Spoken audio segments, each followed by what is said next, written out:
I gotta throw the cat out of the room. Greens, YouTubers, we are back to do the second part of this. So, starting where we left off, we go to Morgan. Burger King goes goth in Japan, writing poetic laments, dancing all night to Bauhaus, and teasing your hair in a proper Robert Smith fat bob can add up to awfully hungry work.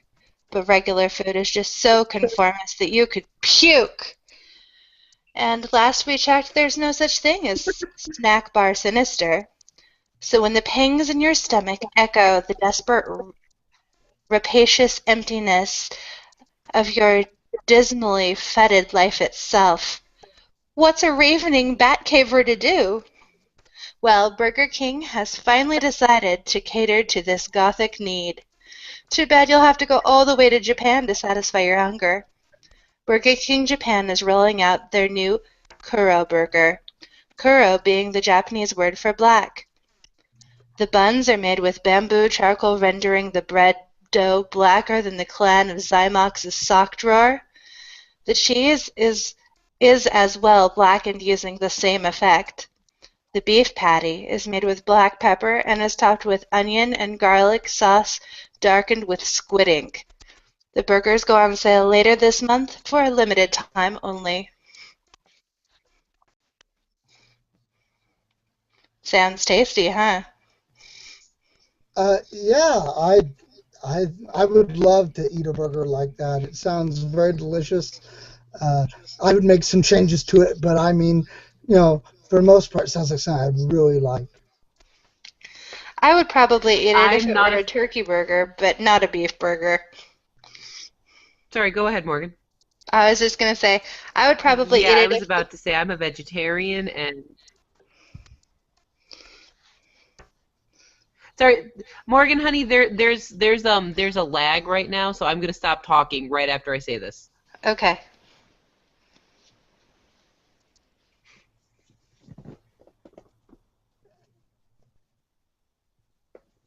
Morgan, you go. You restate what you were saying about turkey.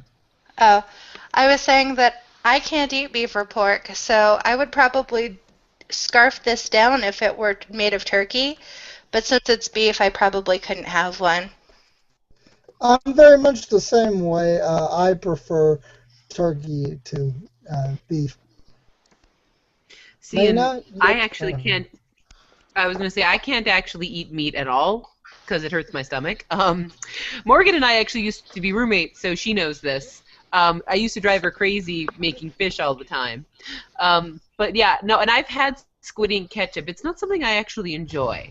So I don't know why. It's got kind of a bitter aftertaste about it. So I think that would be the ultimate turnoff for me would be the squid ink ketchup. I still occasionally eat when I can stomach it because I enjoy it, but I think the squid ink ketchup would be a little ugh. Well, and see, for me, eating the squid ink would just be an impossibility because, as you guys know, I'm kosher, and of course, squid not kosher, so that I could not do. Well, I like octopus and squid personally. I like takoyaki. I'm not kosher, so I love takoyaki, but I don't like the taste of squid or octopus ink. It's got a bitter aftertaste. Never been a fan much of it, but I actually love Japanese food, so I would probably try this simply because I would be interested in the way they cook it. Japanese cooking is a very interesting. The Japanese have a very interesting way of cooking and adapting things, and I've always really liked it. So I know Morgan does too. She and I have been out to sushi more than once. My favorite foods are all Japanese food, barring your curry. And isn't your curry cooked Japanese style anyway? Yes, I do make Japanese style curry. We've tried the Indian curry, but you always prefer, and I like the Japanese curry too.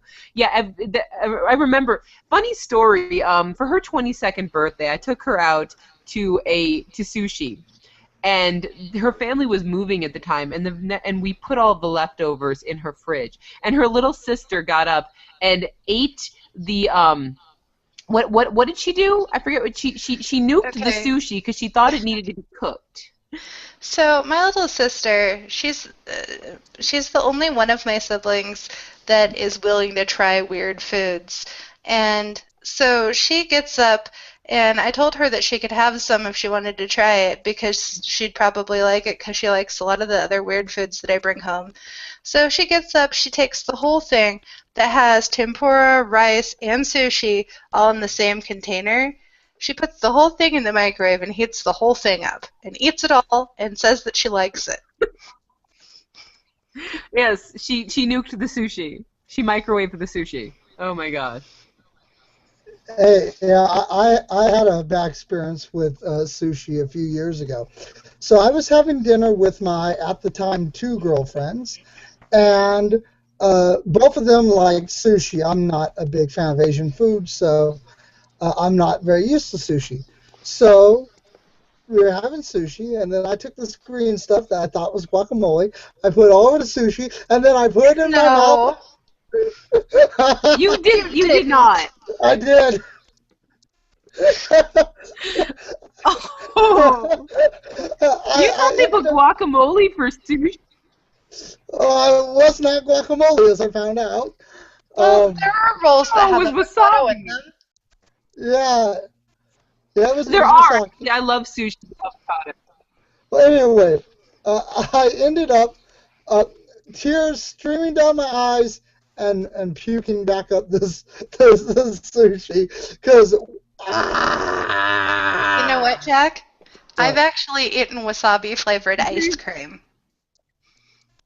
I've eaten wasabi-covered It's delicious. peas before. Wasabi ice cream, the whole time I was sitting there eating it, I was like, I don't know if I like this. Maybe I should take another bite. And so I did that throughout the whole little cup that they gave me, and I still am not sure to this day whether or not I liked it or not. But I ate it. Well, if you But you do like green tea ice cream. Mm-hmm. Yeah. In fact, didn't we? Well, if I remember I would- correctly, we were at the. Sorry, Jack. Go ahead. Well, I would assume if you ate all of it, you must have liked it. You know. I mean, if I didn't like eating something, I'd stop. She's like that. She'll do that. It was funny because this was, if I remember, we were at the same Japanese festival. I was eating green tea ice cream, and you were eating wasabi ice cream, and we kept trading off bites. Not sure because you knew you liked the green tea, but I wasn't sure if I liked the wasabi either. It's a weird taste. It really doesn't is. taste bad, so you don't dislike it, but you don't know if you actually enjoy it. Mm-hmm. It's weird like that. Yes. It's funny because here in Phoenix, they actually have something called Mexican sushi, and it's absolutely disgusting. That sounds like those They'll pictures actually I put, saw like, of dessert sushi. Yeah, it's like they'll put nacho cheese on sushi. Ugh. I love Mexican food, so I would probably love it. Oh, it's absolutely horrifying. I'm pretty sure they make it just to be ironic. Why not? Hipsters. Hipsters. Phoenix Mexican Japanese hipsters and their wily ways. Mm-hmm. Mexaweebos or something? Let's not even go there. Anyway, so I think we're done with that news story. I already read the band stuff because it's only just one band, and so Okay. we're on to the cuisine stuff now. Okay.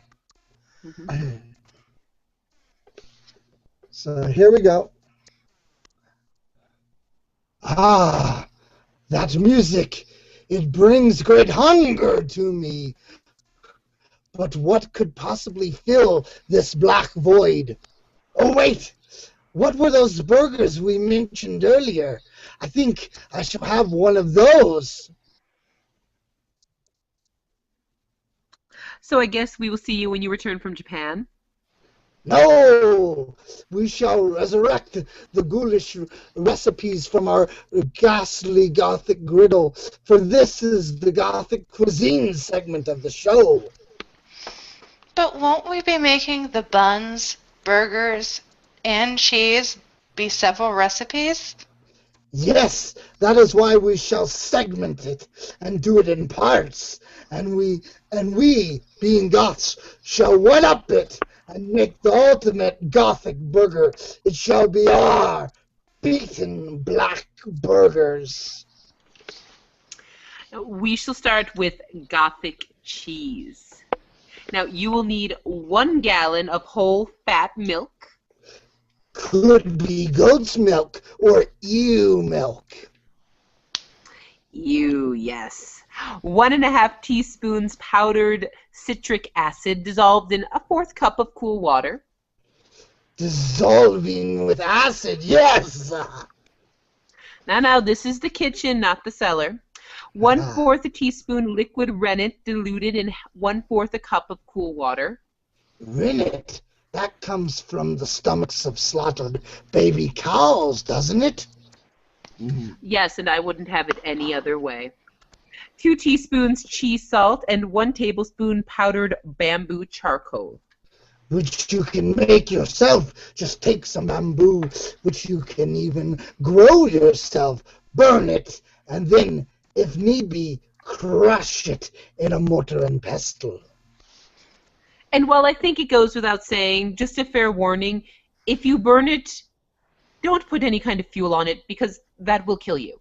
So I feel that needs to be said.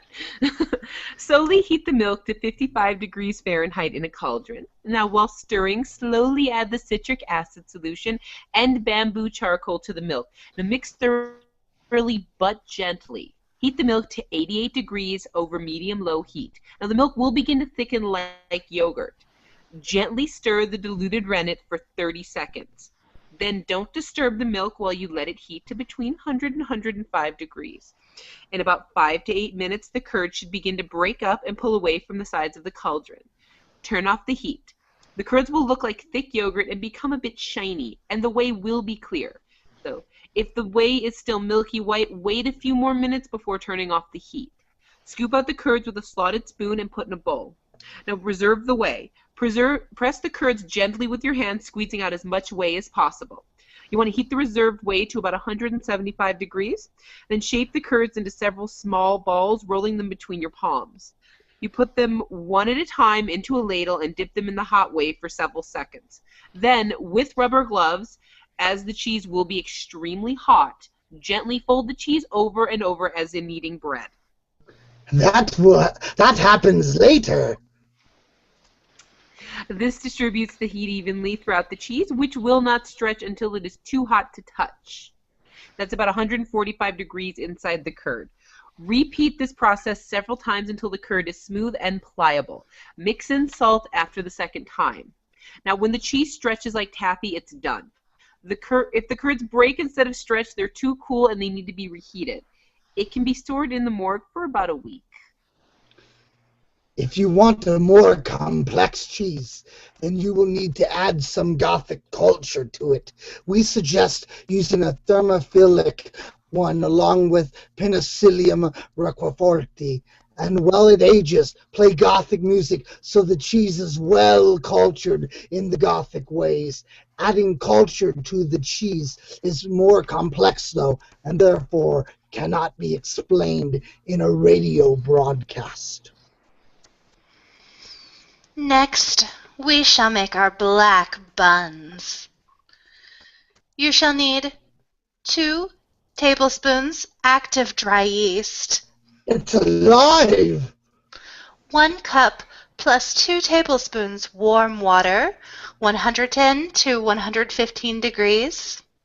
I wonder if you could use red wine. 1/3 cup vegetable oil. It could be extra virgin. 1/4 cup sugar. Could be brown sugar. 1 egg. 1 teaspoon black sea salt. 2 to 3½ cups all-purpose flour. Could use wheat, rye, sourdough. And 1 tablespoon powdered bamboo charcoal. In a large bowl, dissolve the yeast in warm water. I'm melting, I'm melting. Oh, what a world, what a world. How could you? They're alive. At least you didn't use acid like on the cheese. That line would actually sound better if Lena were to say it, but like in her witchy voice. Okay, go ahead. You want me to do that? Yeah. Okay. I'm melting! I'm melting! Oh, what a world! What a world! How could you? They're alive! At least you didn't use acid like on the cheese. Add oil, sugar. Is that okay? Yeah. That's okay. Add oil and sugar, then abandon for 5 minutes. Add the egg, salt, bamboo charcoal, and enough flour to form a soft dough. Turn onto a floured surface and knead until smooth and elastic for about 5 minutes. Pound it and beat it and roll it, yes! Do not let it rise. Oh, you're so evil. Divide into 12 pieces. Oh, the pain! Quartering isn't enough for you. Mm-mm. Shape each into a ball.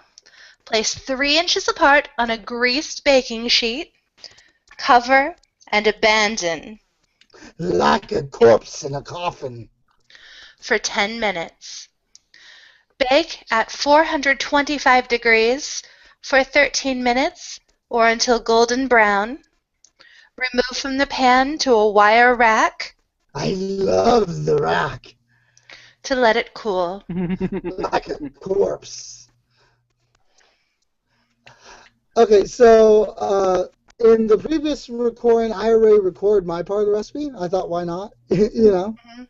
So Should yeah. it be said, since some of our listeners are not from the States, that maybe we want to specify that the degrees that I'm saying are Fahrenheit rather than Celsius?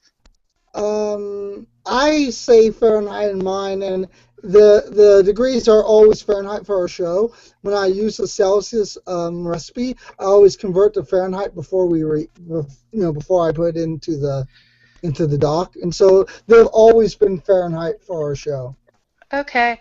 All right, you heard it, YouTube listeners. Sorry if you've been ruining any recipes by not knowing what kind of degree system we were using. That's okay, YouTubers, because you already know, because I said Fahrenheit on my part of this recipe from the other day, and so they at least know that. And so now it's your turn again, Morgan, as you read your next recipe. And drench the burgers in Captain Robert's infamous pirate's blood sauce.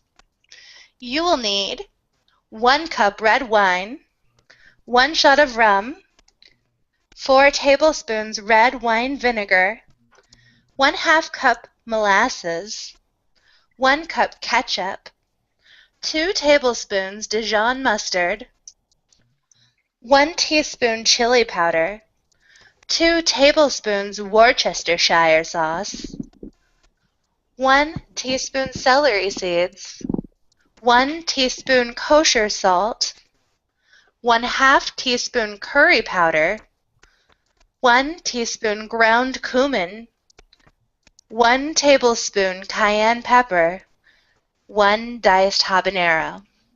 Optionally, you may also add squid ink.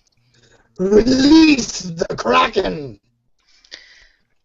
Simmer all ingredients in a cauldron until thick, and then spread on the burgers.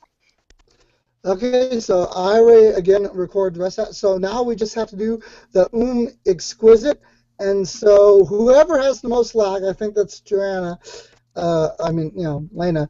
I think she should start with the exquisite, and then the Okay. Okay.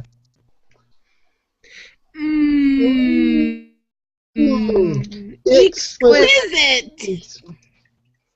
We failed. Can we try that again? Yeah. Yeah, okay, ready?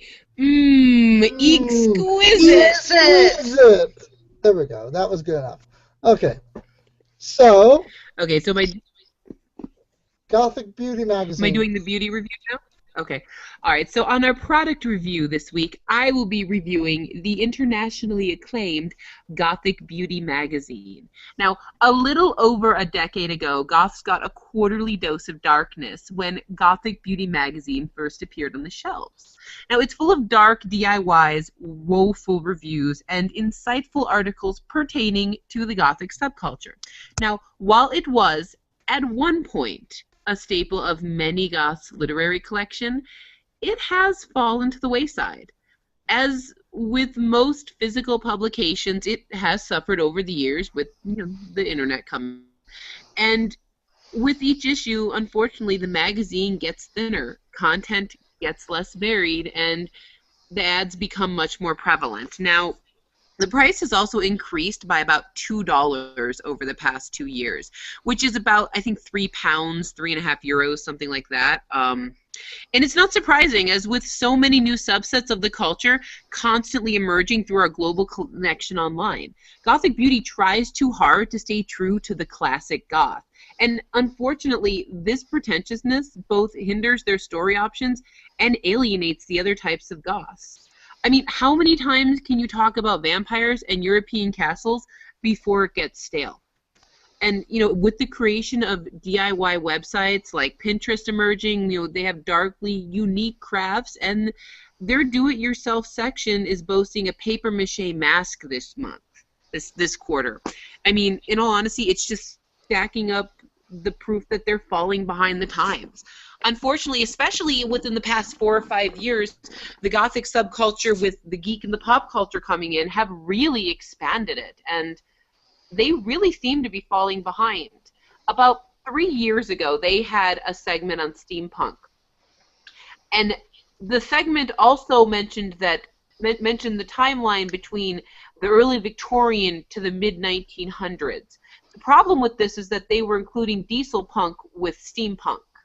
And while diesel punk isn't as popular as steampunk, it is something entirely different. And to me, it was just proof, and it showed that they weren't doing their research as a proper publication. And a lot of times they don't when they're viewing the subsets of the subculture. And this is one of those things that is very damaging to them as a whole.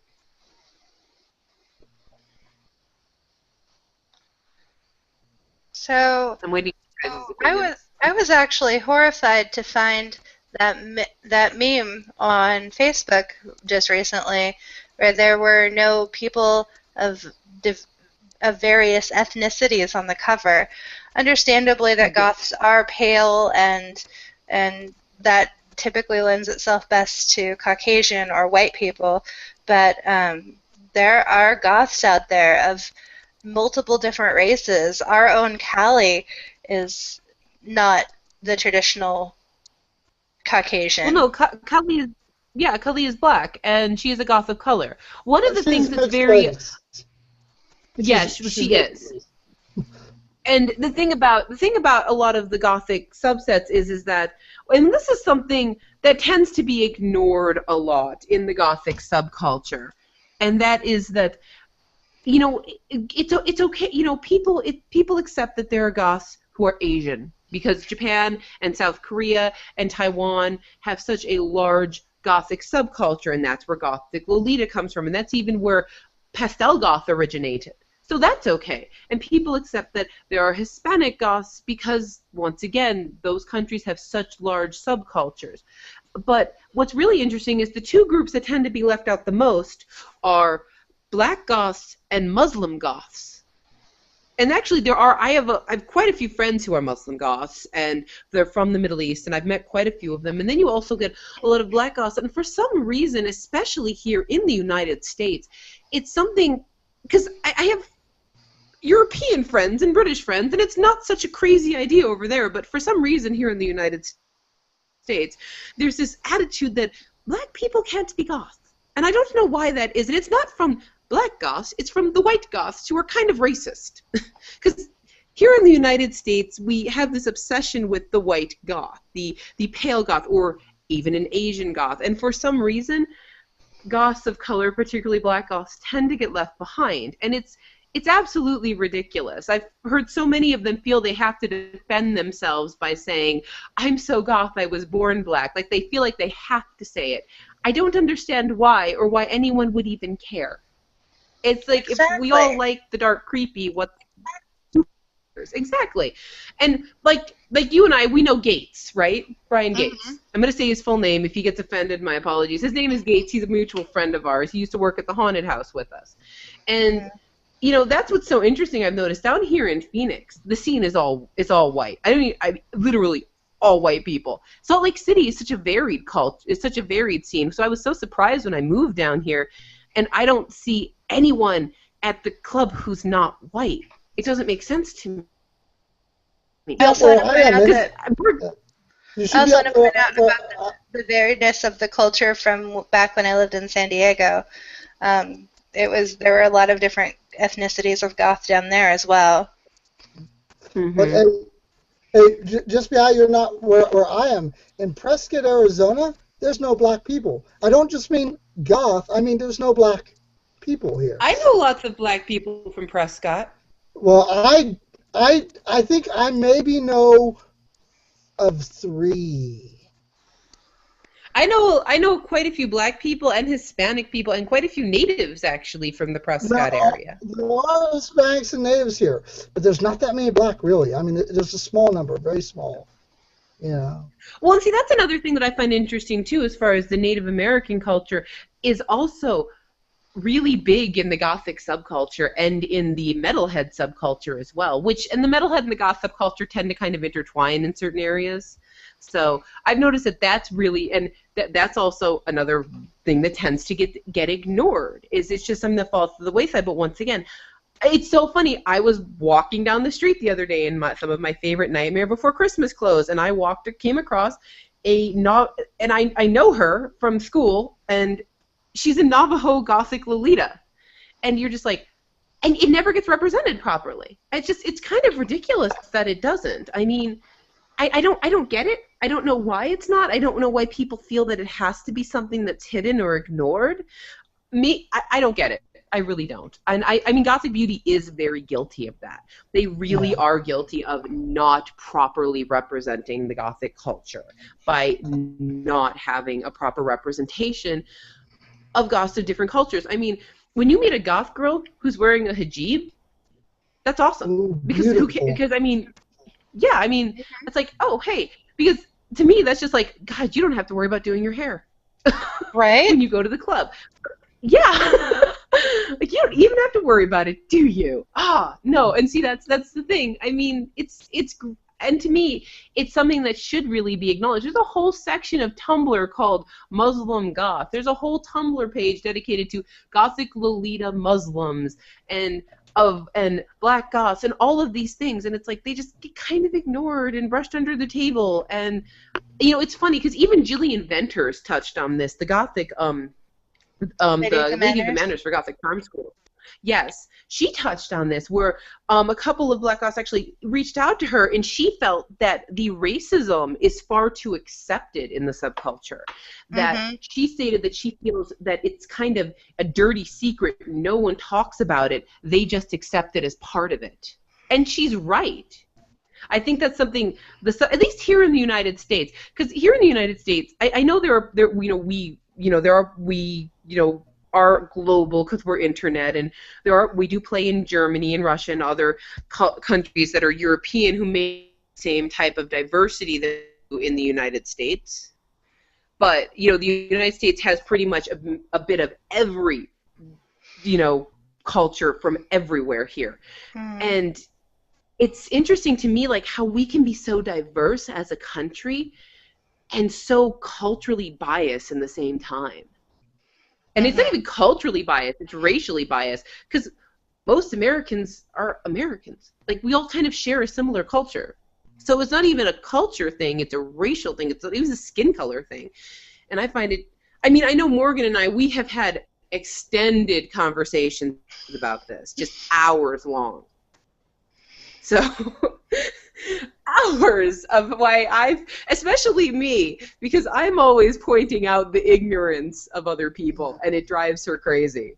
So, Well, and she also has a tendency to But point out my own ignorance. But for me, it really is just ignorance. I just don't know.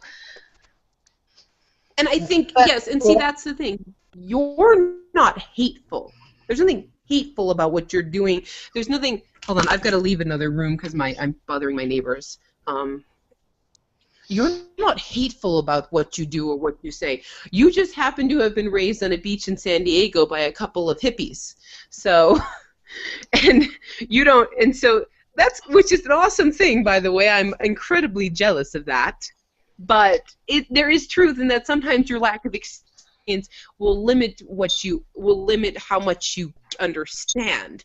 But I think you get into the culture, especially in the larger cities that are more varied and more diverse, and you realize this isn't ignorance. This is just people, once again, accepting the unspoken racism of the culture. hmm Because they don't want to know, they don't care, and they would rather it be ignored.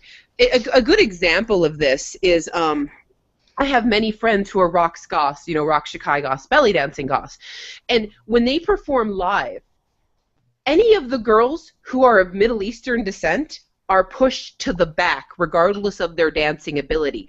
The girls brought to the front are the blondes and the redheads and the girls who have their hair dyed black. The whitest looking girls are in the front. And it's this odalisque attitude. And even in goth performances, that happens. When it's supposed to be accepted. But it's really not, and I think we have to leave behind this mindset of, and it's funny, we were talking about Gothic beauty, and now we're going on racism. I know. Love how we went there.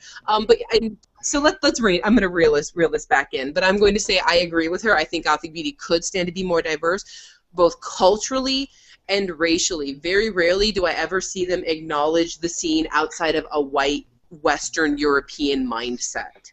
When they do scene shows, when they do street scene shots, it's always the bigger cities, London, New York. They never touch on the smaller scenes in the smaller cities and the different places. South Africa has a huge scene. Different parts of Turkey, from what I hear, different parts of Turkey has a huge scene. Japan, South Korea, Mexico. All of these non-white Western places have a huge scene, and they're kind of ignored, severely, actually.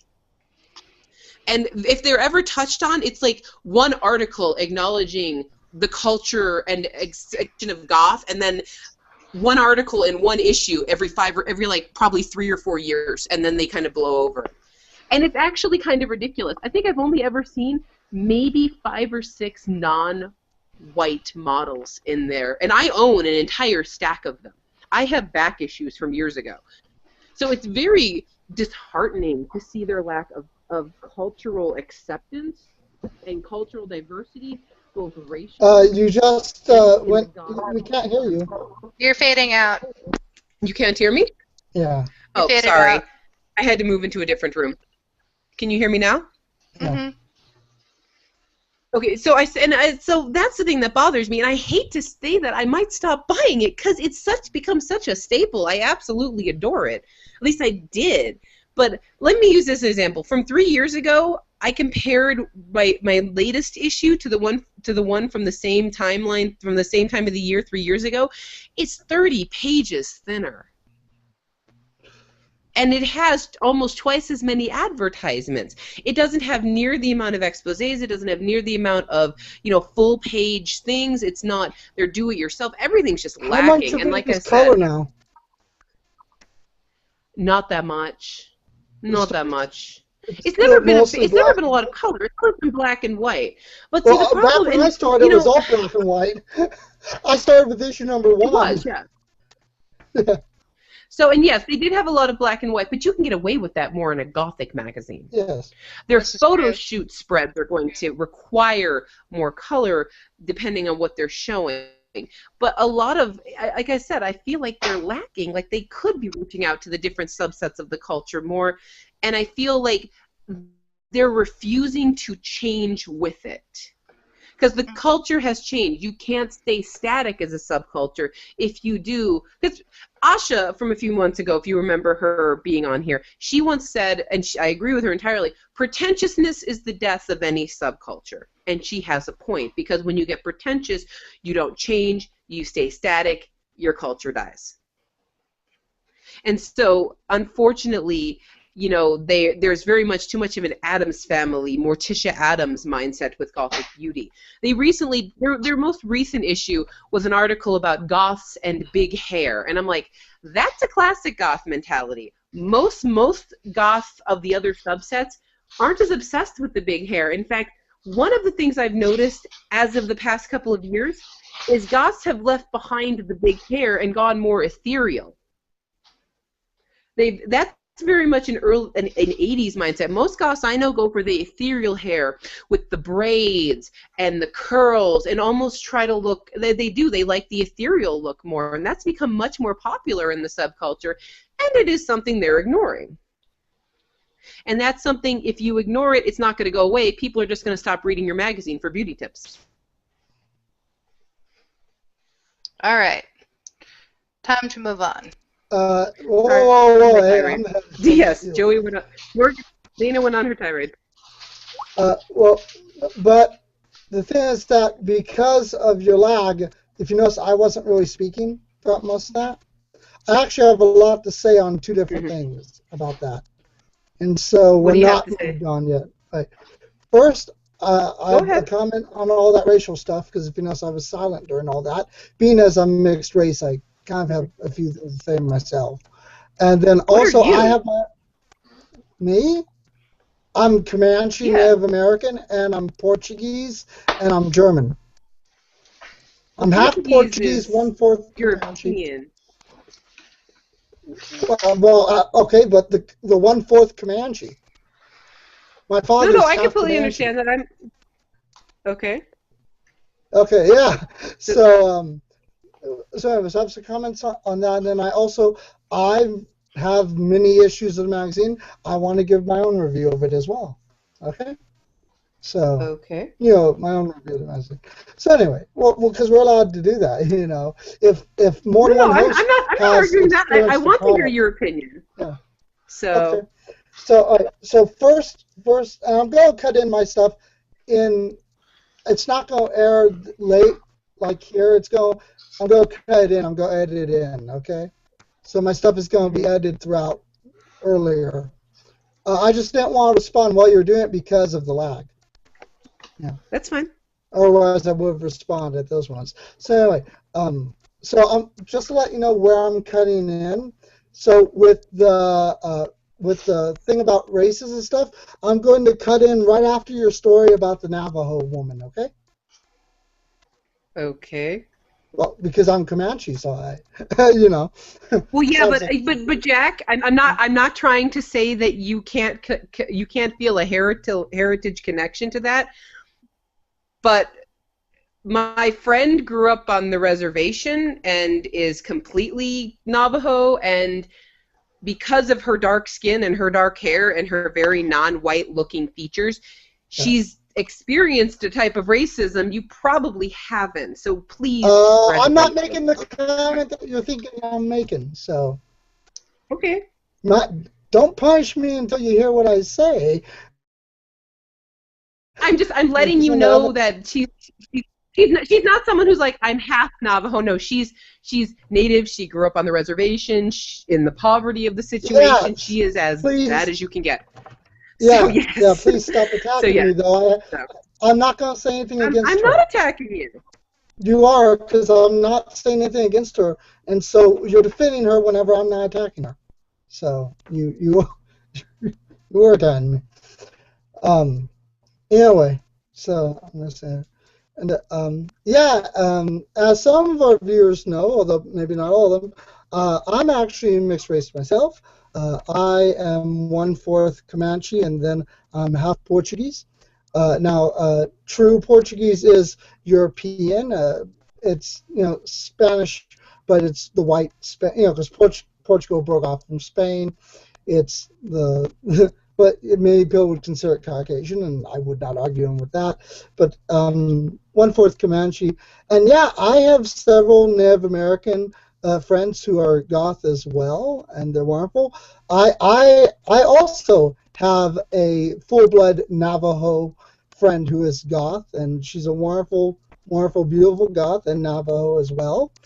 And then I also have several goths of color who are friends of mine. Most of them are online, but I do have at least one that actually lives in this town, Prescott, one of the few people of color that I know in Prescott, and his name is Brent, and he's a wonderful guy. He listens to the show, and at some point we're going to interview him. I've been trying to arrange an interview with him for a few months now, but due to time constraints, we haven't gotten that to go. But Brent's really, really cool. He was in the Los Angeles goth scene in the early 90s, and he was a member of several goth bands. And so, yeah. And yeah, I agree. Gothic Beauty Magazine does not have too many goths of color within the pages, and I've never featured any on the cover. That being said, maybe their portrayal of goths of color, as you pointed out, is proportional to the amount of goths of color within the scene. Because, of course, as you said, there's more white people within the American scene, and so therefore maybe that's why they're not representing so many goths of color. However, interestingly enough, if someone does research into the early goth scene in Britain, they'll find out that goths, the early goths and the punks, they frequented black clubs a lot, and there were a lot of early goths of color in London back in the 70s, a whole lot. And it was just this wonderful, beautiful mixture of acceptance. And you were talking quite a bit about racism in the scene, but it being secretive, stuff like that. I don't think I've ever come across racism within a scene. I've come more across just the mindset of, well, because goths are more known for pale skin, more pale skin would be interested in goth, and so therefore most goths would be pale skin, because people without pale skin wouldn't be attracted to it, which of course is false, because the gothic aesthetic, the beauty of it,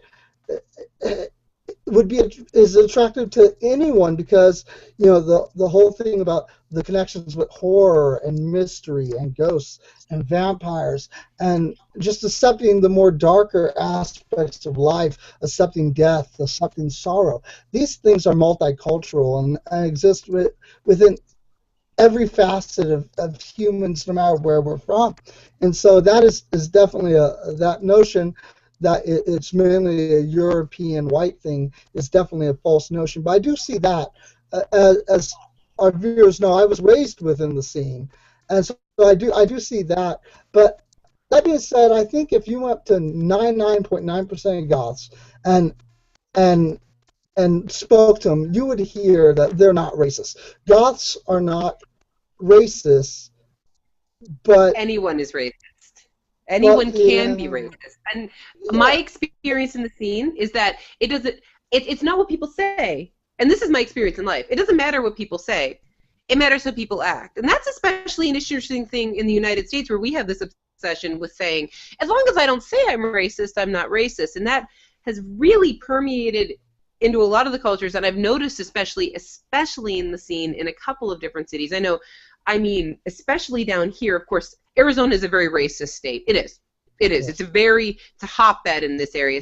It just is. I don't know why, but it is. But I have, and I talk to a lot of people, and I know Morgan knows especially a former friend of ours and her husband, who insisted they weren't racist, and they had to be two of the most racist individuals I think we've ever met, and they were both goths. The norm. What? Oh yes, very much so. And they would insist they weren't racist. They were. I don't think it's good to say their names. I really don't. She's a writer, and I don't want to give. No, I wasn't asking for names. I just wanted confirmation that they weren't norms. They were goths, Okay. very much so. Well, I'm In sorry to hear fact, she that. was a club buddy of ours for the longest time. Sorry to hear Morgan, that. are you there? Morgan? Did we lose her? Not as far as I know, but keep on going. Hello? And she returns. Oh, okay. But she, and she was raised in the accidentally scene. Yeah, I muted was it. talking about our former roommate and her. Oh, you're fine. But Oh no, you can confirm they're both goth. I was just saying she also worked at the haunt with us. She did. She was raised in the scene. Her mother was actually goth and in the fet industry. She was a dominatrix. Her mother is one of those individuals who thinks Martin Luther King Jr. was a communist who tried to destroy that situation. So she was raised in that kind of racist culture by a mother who was from the scene, and so you get it. You get it everywhere. I mean, and it wasn't just her. Quite a few of her friends. In fact, quite a few of our haunt friends, our former haunt friends in the scene were just terrible freaking racists, weren't they, Morgan?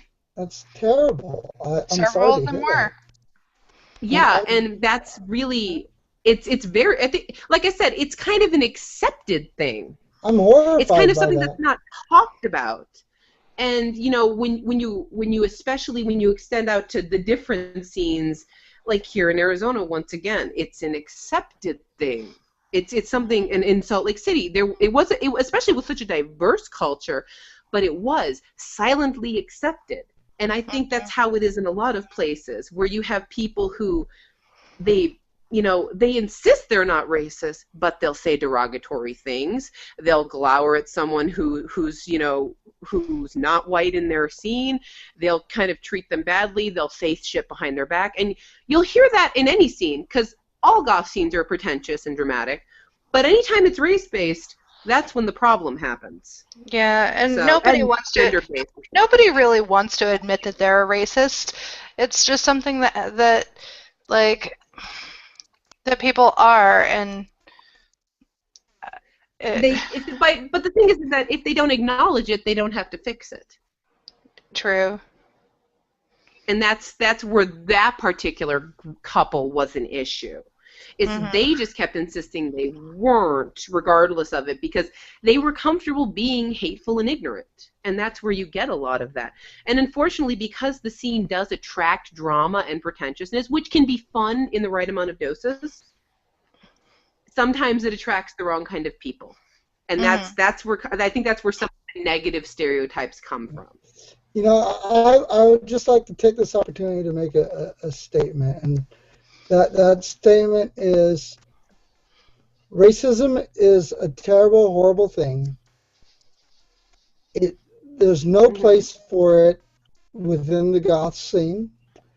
There just isn't. There's no place for it in society in general. Racism is a terrible, horrible, horrible thing, and I am absolutely horrified to hear, real experiences that you guys have with racists within the scene. That's just terrifyingly horrible. Thank you for sharing it. I'm very grateful that you shared those stories, and I'm horrified to hear those people. If I knew those people, I'd give them a piece of my mind. I would, And they'd ignore you. They probably and would. Because I would take away their goth cards. See, and that's, yeah. But see that, and that's, but I think, but going back to Gothic Beauty magazine, I mean, that's why I think their lack of diversity, because I've known so many goths of color, I don't feel like their lack of representation is a proper representation. I think a lot of my goth friends of color don't actually go out onto the scene because they are not comfortable with it. They're not comfortable being the 3 or 4 black people at the club. It puts them in an uncomfortable position, and they don't really like it. And so they don't usually go because they just don't like it. They don't like being the sore thumb. They don't like sticking out. They would rather be in a place that's more comfortable, and people either ignore them or go out of their way to include them in everything, and that drives them crazy because they'd really rather just be treated like everyone else. So they're either ignored or they're treated like like a freak, like they're treated like, oh my God, there are people here who aren't white. We have to talk to them. If we don't talk to them, we're racist. And you know what I mean? It's that weird middle ground that they would just rather be like treated like everyone else, and it never happens at the club. It really doesn't. And I know, Morgan, I think we've seen it enough at the different clubs to acknowledge that. Unless they're a staple, unless everyone knows them, everyone either reaches out to overly talk to them or completely ignores them because it's weird. They think it's weird. True. Well, I just want to reiterate, I'm just horrified by all this stuff because I have never, ever heard a goth say anything racist about anyone. I've never heard a goth make a single racist joke before, ever. And so to hear that there are people who claim to be goth who have been doing that stuff is just disgusting to me. Well, wait until our Goth Chick Appreciation Day segment. We'll tell you some of the more misogynistic things we've heard and seen in the scene. Oh my God! And again, that's time where I don't hear people talk like that either. And yeah, I can't wait for that. I can't wait to be pissed at hearing that too, because in my view, and this is something I'm going to say to our listeners right now, if you are a racist, get out of our scene. If you are misogynistic, get out of our scene. I don't want to see that within our scene. We are goths. We are better than that. Let me say... Well, and I think... Go ahead, Morgan, sorry.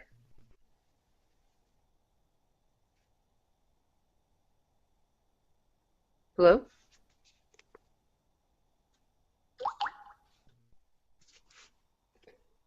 I'm just waiting for her to talk to. I didn't mean to interrupt her. Sorry, Hello? yeah?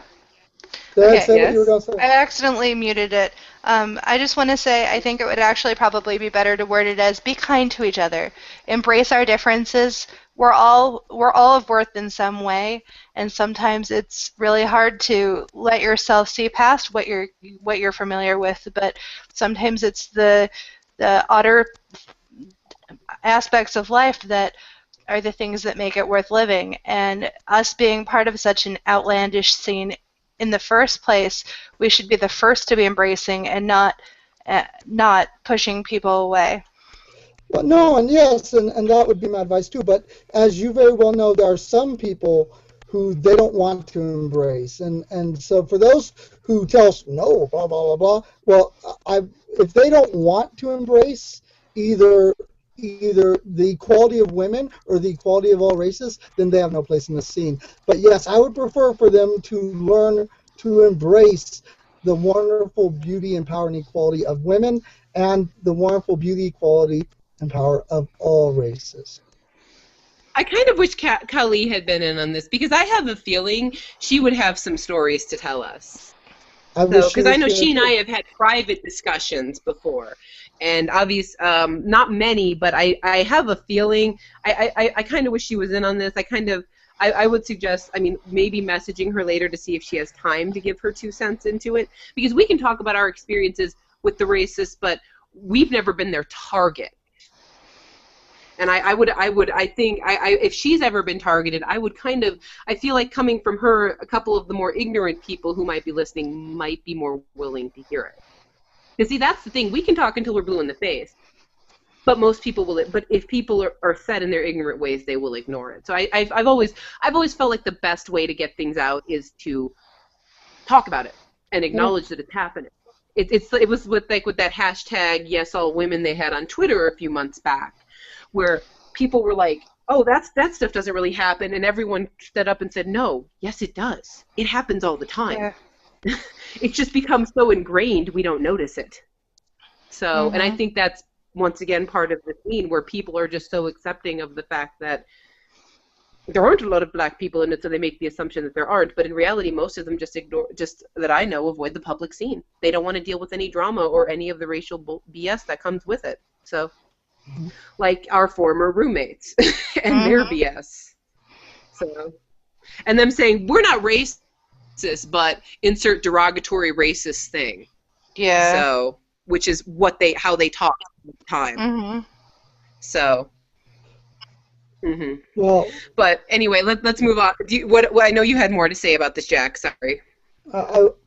I will, but I do want to say just one more thing on the race thing, and that is, I'd also like to reiterate that the goth scene is not racist or sexist.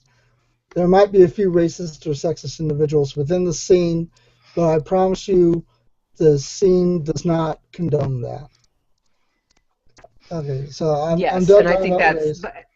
Yeah. Mm, Oh, mhm. go ahead. Oh no, I was going to say I know you had something else you want to say about the review as well. Yeah. Okay. Yes, I do. And here's how I'm gonna edit. Okay. And I've known this since the moment that you started talking about race. I knew you were going to talk about it because I read and was a part of your guys' Facebook conversation about the race thing too. So I knew you were going to bring that up tonight as well. Mhm. But the moment that you actually mentioned it, I thought to myself, okay, my review of Gothic Beauty magazine itself, I'm going to cut that in before you start talking about race, because that race is kind of a separate conversation, and it does kind of belong after the non-focusing on race reviews of Gothic Beauty magazine. But it's definitely the racial talk is definitely something we're talking about. It's just that kind of needs to go after the general reviews of Gothic Beauty, and then No, going that's into understandable. Yeah, that's fine. I appreciate that. yeah. Okay, so anyway, I have a long history with Gothic Beauty magazine myself. I started collecting it with issue number 1, and I maybe have the first, I don't know, 21 issues of it or so. But then I stopped buying it. I haven't purchased it in years. But I started purchasing it from the get-go. But yeah, for just years and years, I haven't been purchasing it. And I know there's a point where I myself and where a lot of the original readers of it stopped purchasing it, and I know where that point is. And what is so Gothic Beauty magazine originally was pretty underground. It didn't sell very many issues. It was very it didn't sell in any stores whatsoever. The only way to get it was through mail order, and that's how it began. And then starting somewhere around issue number, I think 14 or so, they had a complete redesign of the magazine. They redesigned the covers and they redesigned the way that it was on the inside as well.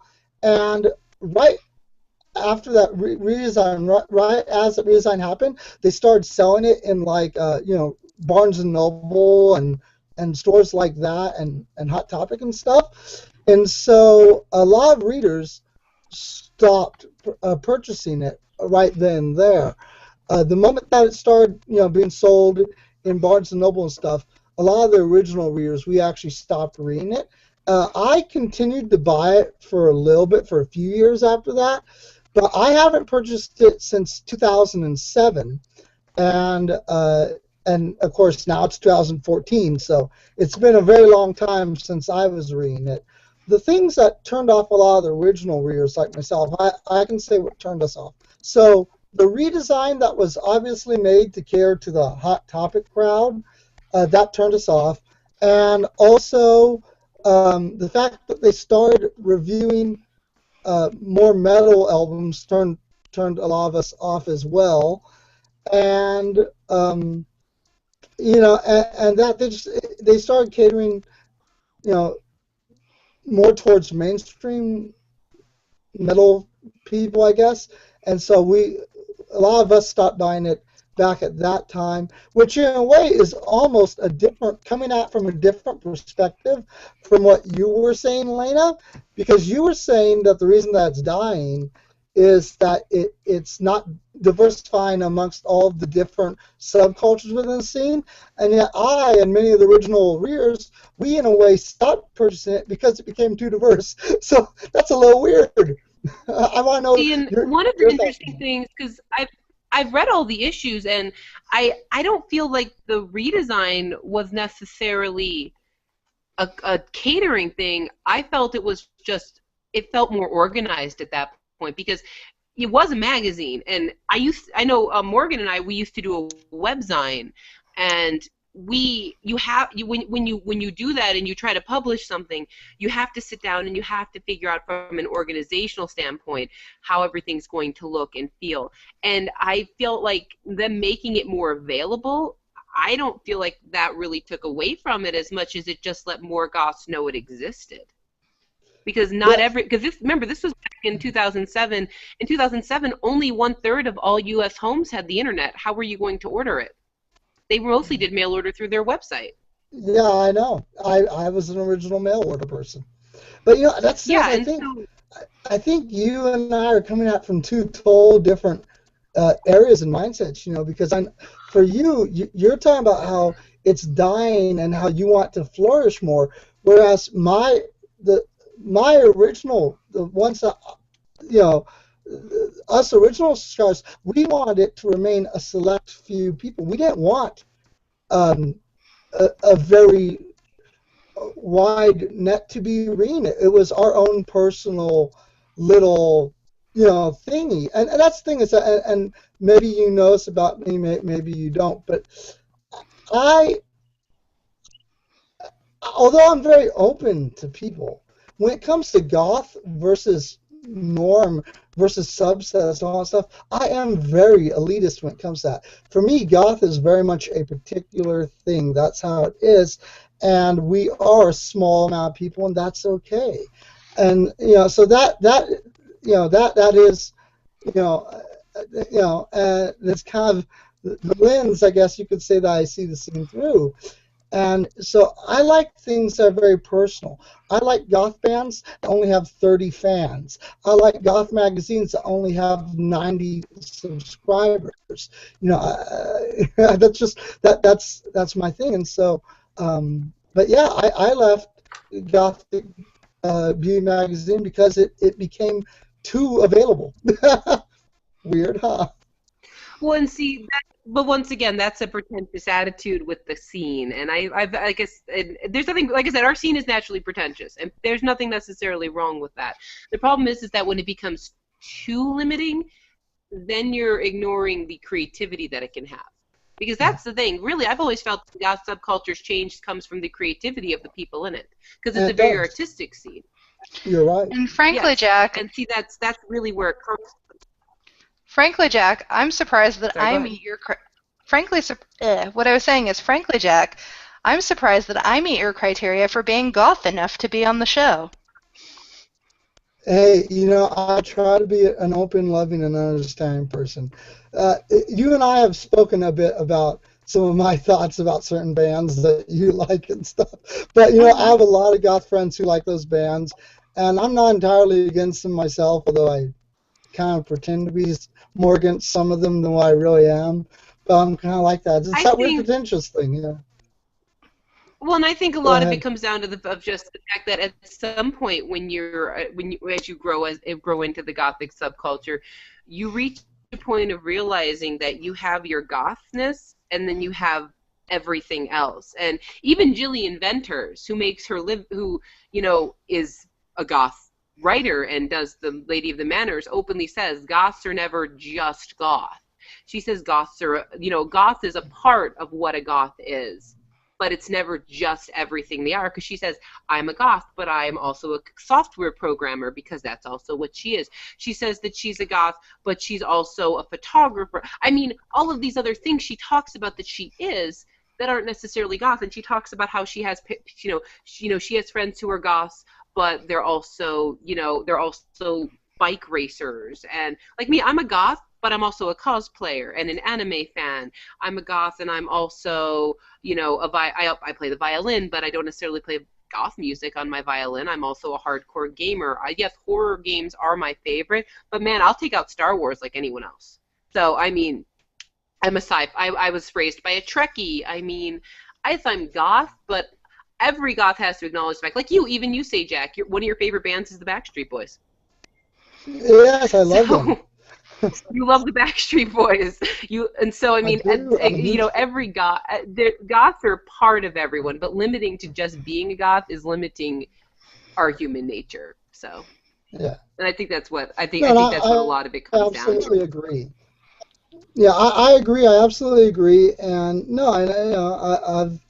I've said before that you're absolutely right about that goth is meant to celebrate individuality and the differentness in all of us, and how we express ourselves and who we are. That is what goth is meant to be. It's Hmm. not ever supposed to be limiting, and that is why, to readdress what Morgan was saying, why of course I'd want her to be in the show, because no, I mean, just because I am a very particular being, that doesn't mean that goth has to be limited to that. Goth needs to, as itself, be open. We're supposed to be open-minded, despite what turns out many of us sadly aren't, but we're supposed to be. And so the more open-minded that I can make the show be, the better. I mean, as several friends of mine and you guys know, there are certain subgroups within goth that I'm not particularly a fan of. That being said, I don't bar that content from being in the show. For instance, many people know that I am not a very big fan of steampunk whatsoever. That being said, whenever the Salt Lake Steam Fest came up, of course we're going to talk about it. I mean, why not? I mean, many goths love steampunk stuff. Even I have a love for a few steampunk stuff, but the scene is very big and it's a huge net. There might be certain parts of that net that aren't for me, but they don't have to be for me, So Oh yeah. definitely, yeah. And I think right there's a good place where I can tie it into our racial talk, actually. So I think we spent enough time on this story. Do you guys have Yes. anything else Oh you no, I want to agree. say? I agree. I agree. Yeah. So let's So let's move on. yeah. No, that was nice. And if I said anything that offended you guys during that, I'm sorry. I am. No. Okay. Mm-mm. I But try not to I offend know you. are we doing the DIY thing now? We're supposed to, yes. Do you want me Okay. to do the Because intro or you? yes, would you? Okay, Yes, would you? sure. I- Now it is time to die. And remember, that is DI. Why? Because we hate you.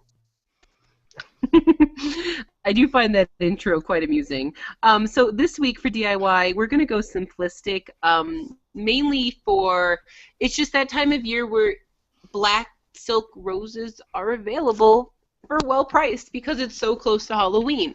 And as usual, at least here in the U.S., I don't know how it is outside of our country, but Christmas creeps up so quickly that about a week and a half to 2 weeks before Halloween, the stores get rid of most of their Halloween stuff. They clearance it out by about the beginning to middle of October, and they start bringing the Christmas stuff out.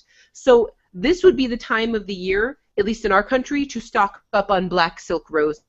I decorate my home everywhere with them. I have a vase of them well, I will eventually put the vase up because I actually have a set of beautiful antique Middle Eastern vases that my uncle gave me that are actually family heirlooms because our family is from the Middle East. And I love to put black rose in them. I love to put fake cobwebs on them. I absolutely find them beautiful. I also have a little fleur-de-lis vase with black roses sitting on the back of my toilet, surrounded by lotus-shaped candle holders. Do So you still I have the decorate wreath? with black silk roses. I absolutely adore them. The wreath? I don't know, actually. I might. I'm When not we sure were if I still have that, actually. I'll have to look into it. when we were living together, both Lena and I are both of the pagan persuasion, and so we had a communal altar when we were roommates. And above the altar, pretty much almost every season of the year, we had the black rose wreath. I don't know what happened to it. I don't have it. I think, actually, the other roommate might have taken it.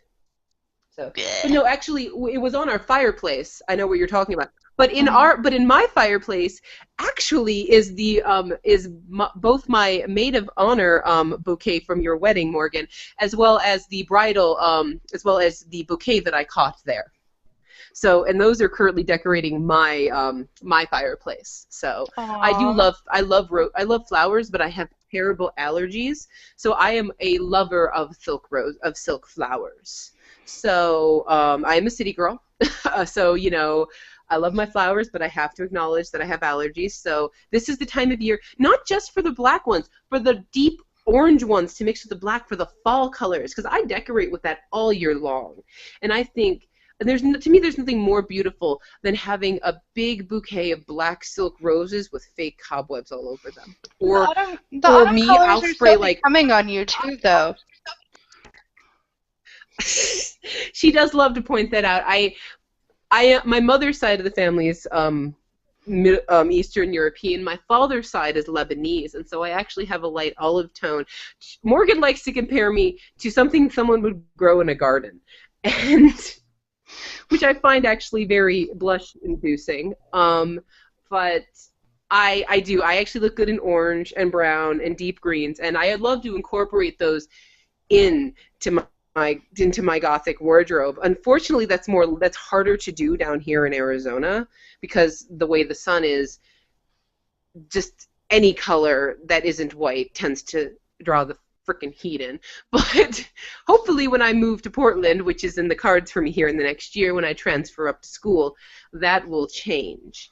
But yes, this is the time of year for everyone. Another great time to do this year is this time of year is to just stock up on the Halloween stuff.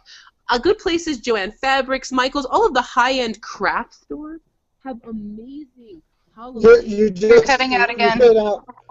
You fade out high-end craft stores. Okay, I heard you. The high-end craft stores this time of year, Michaels and Joann's. You're still not here. Hold on, let me see if I can adjust where I'm sitting. Can you hear me a little better? No. Okay, I'm gonna have to go back to my bedroom. I didn't want to, I'm bugging my neighbors. Hold on. This will be fixed by next week because my internet is getting set up back up on Monday. So I will have better internet. Okay, can you hear me better now? No. Mm-mm. Okay. You can't hear me better at all? Mm-mm. Okay. Well, I mean, I am lagging. I know that. It So had nothing to do with lag. It had to do with you staying too far away I from was the mic, cutting. I think. No, you were just Okay. you were very faint. Yeah, you're fading off into the Okay. background. Can you hear me? Can you hear me better now? Yeah. Okay. All right. I think it was just a mic issue. No, this time of year, high-end craft stores like Michael's and Joann's, on top of having the spooky kind of campy Halloween decorations, they have a lot of just the nicer high-end stuff that you can use to decorate your house with all year long. And that's one of the things I really like to do. I like to go get the high-end supplies this time of year because, like I said, here in the U.S., they clearance that stuff out quickly. So they bring the Christmas stuff in quick. So this time of year for everyone, do those black silk roses, but definitely hit those high-end craft stores, Michael's and Joann's and any of your local ones, because they always have the nice stuff. And this time of year, probably about just as October's coming in, oddly enough, is when it's all 50% off. So that is the best way to do it. Yeah, and you know, Collie and I were just talking the other day about having a time of year to celebrate goth-owned businesses and stuff like that. And I made a reference to doing it around now or shortly after Halloween, because of course that's whenever all the Halloween decor is for is for sale for real cheap. That being said, those aren't goth-owned And the businesses. candy as well. Yeah, but that being said, also a lot of goth businesses around Halloween, they ramp up production, and because a lot of non-goths will usually buy items around Halloween of a darker persuasion, and so even a lot of goth businesses, a few days after Halloween, will put things on sale, and so I suggested that as as a perfect time of year to do it. She brought us up to me because she was telling me about how within the African American culture, they have a particular time of year. I think it's in September. I think it is the entire month of It's September. I think. September 8th or 9th. Say it again. I want to make sure. I think it's September 8th or 9th is the day you're thinking of, isn't it? I forget what day. I forget what it's called. There, but yes, it is a day that is specific to, because I remember being in on this conversation because it was discussed in the show chat. How we were how yes, there is a day that's specific where they only support black-owned businesses, and I was and you know, I think it would be great to do it for the goth one, but I think doing it around Halloween is kind of counterproductive because everyone's shopping. I think doing it maybe around like April or the Beltane time would be good because that's the time of year I would assume most in the springtime is when probably a lot of goth businesses don't see as much business.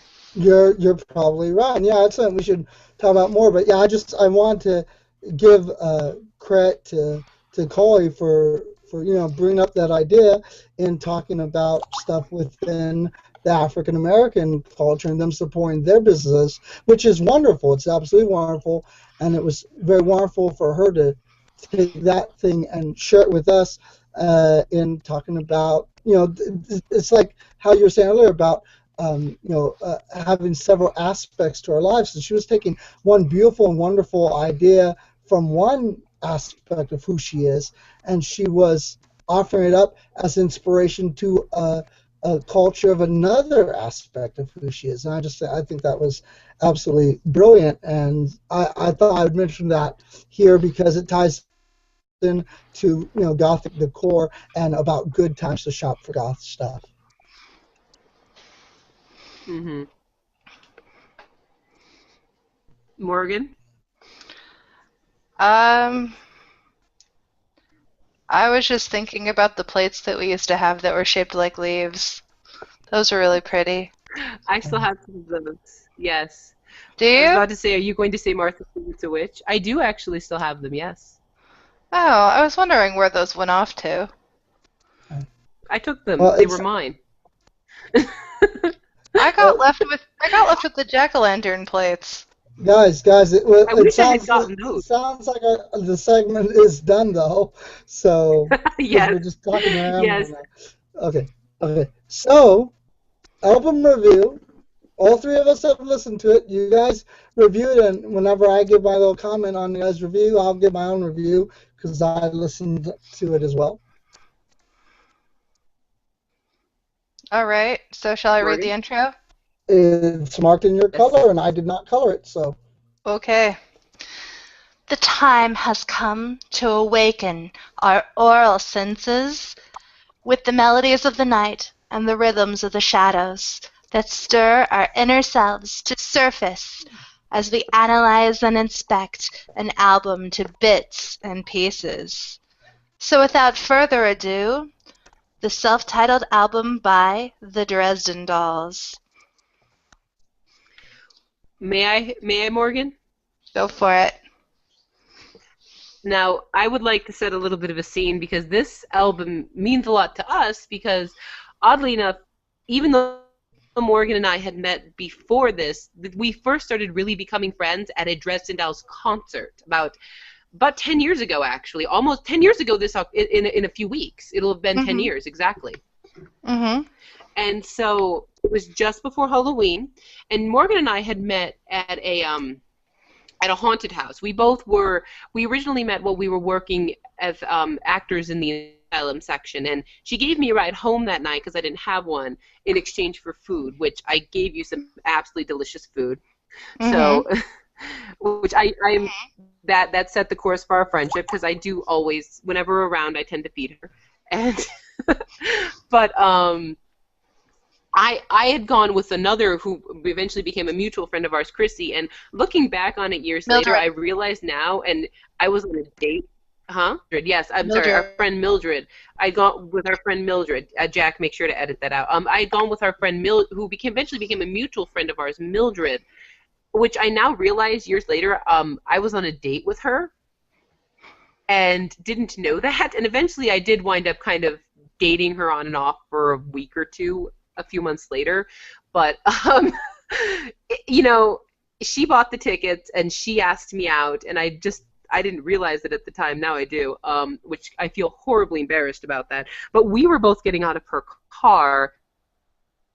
I heard this kind of this angry clumping of heels, and I turn around, and there's Morgan just angrily storming across the parking lot, pulling at her pulling at her stockings like she wants to kill something.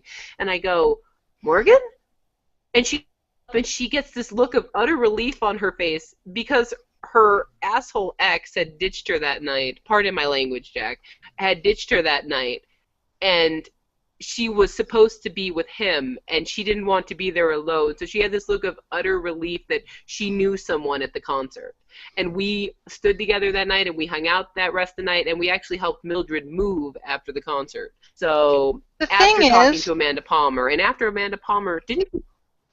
She signed my boob. She did. I was about to say, didn't Amanda Palmer sign your chest? She signed my boob. And it wasn't the first time she'd done it in San Diego, hadn't she?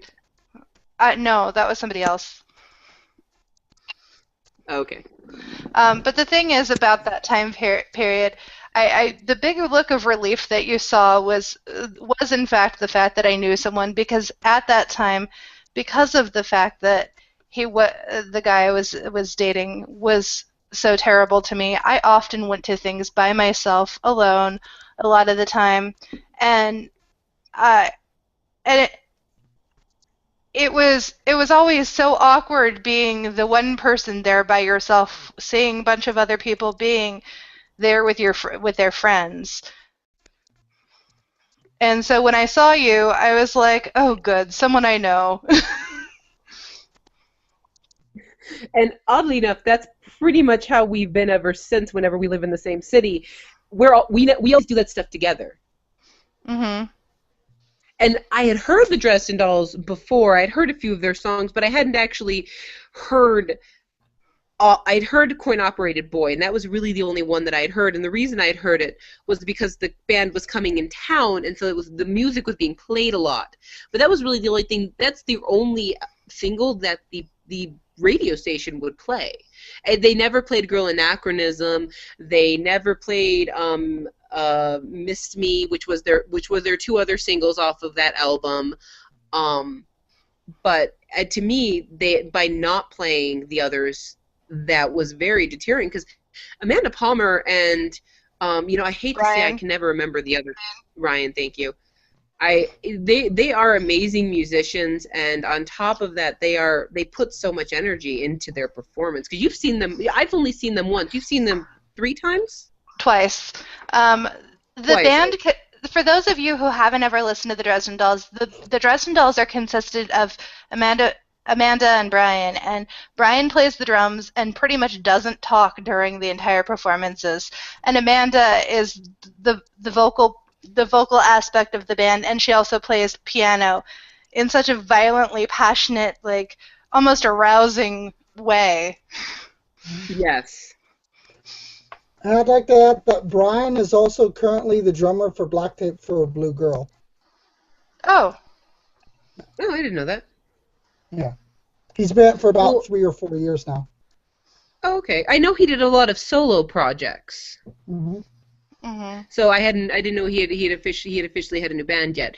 I mean, one well, of the things he doesn't have a new band. Black Tape for a Blue Girl is a very old band from the '80s that their members constantly change. Brian, I mean, I hadn't known he had joined another band. I guess that's what I meant to say. I mean, yeah.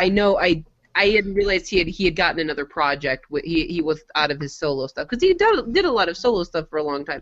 But I mean, going back to this album, one of the great things about this album is how hypersexualized it is.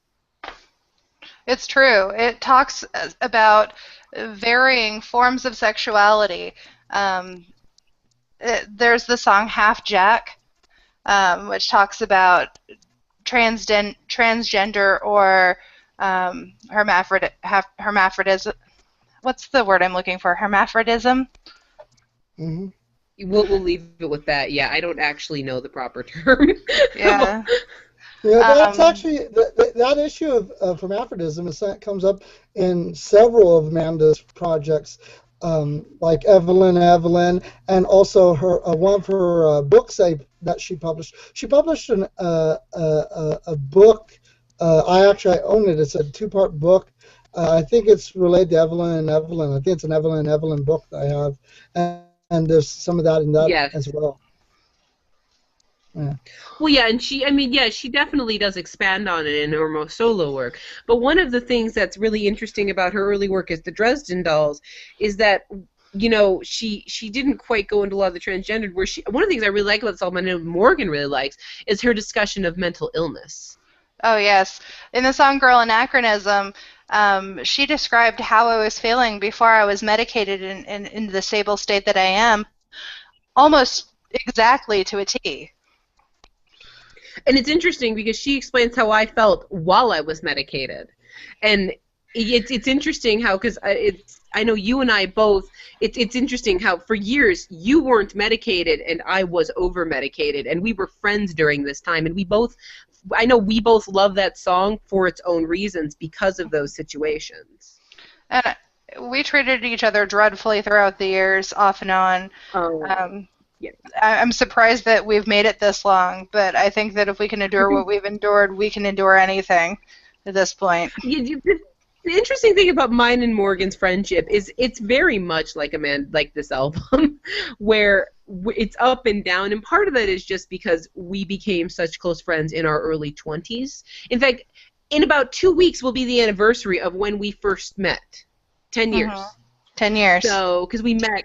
Yeah, 10 years of that. In about 7 or 8 months, it'll be the anniversary of when we first lived together the first time in that lovely Edwardian fourplex in Sugar House, Utah. And with the beautiful clawfoot tub that I hated. Which I absolutely adored. Hopefully by that time we'll be living together again in Portland. I hope so. So... I hope so too. But she and I, Morgan and I, we have been friends for a very long time, about a decade here in a few weeks. And the truth is that the reason we're such good friends is because we went through so much of it, and it started with this album. And for us to be able, and it's funny because the erratic, sexualized attitude of this album has so much.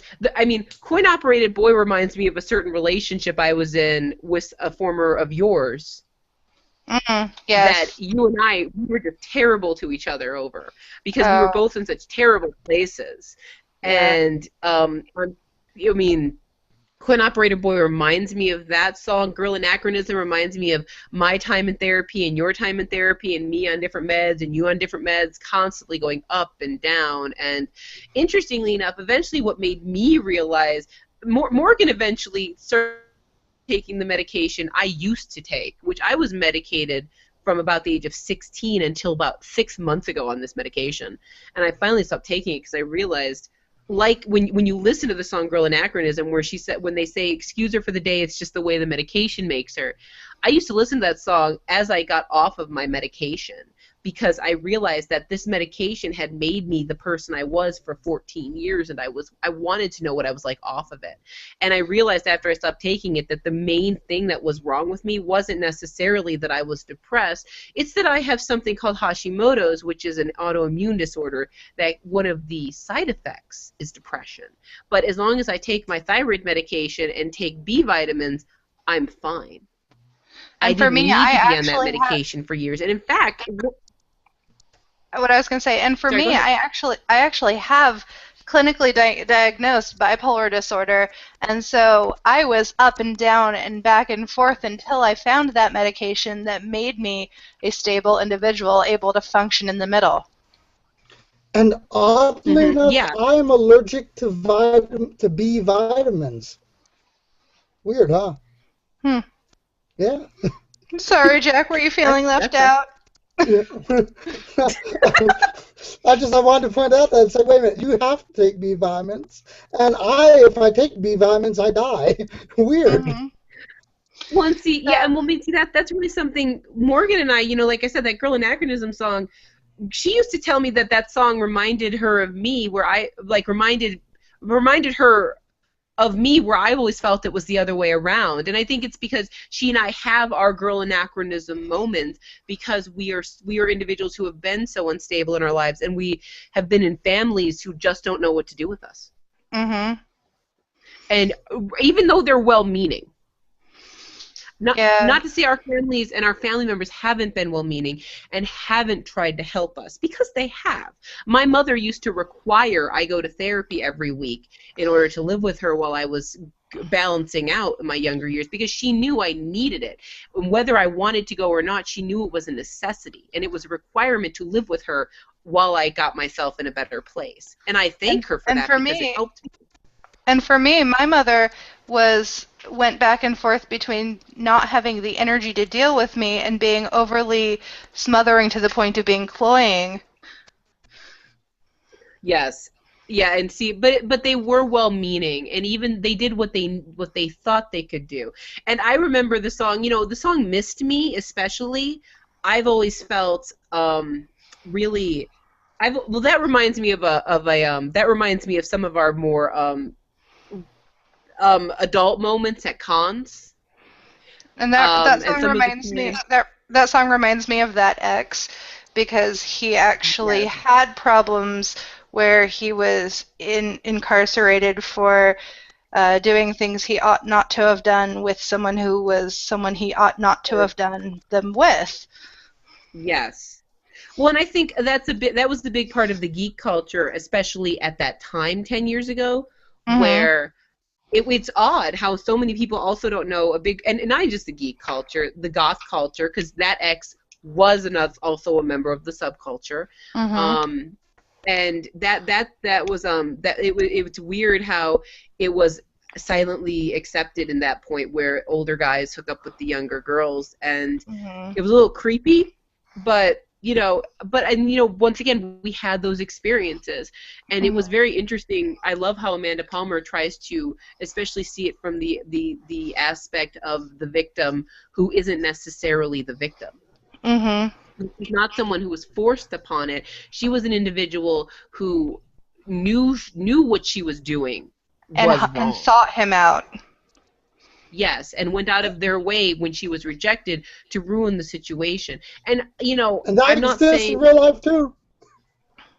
it is far too real. It's far too realistic because I've always been an advocate of, if a 16-year-old lies about her age and she tells someone she's 18 and the person sleeps with her, or a 14 or 15-year-old lies about their age, they should be held accountable, and so should their parents in a statutory of statutory rape.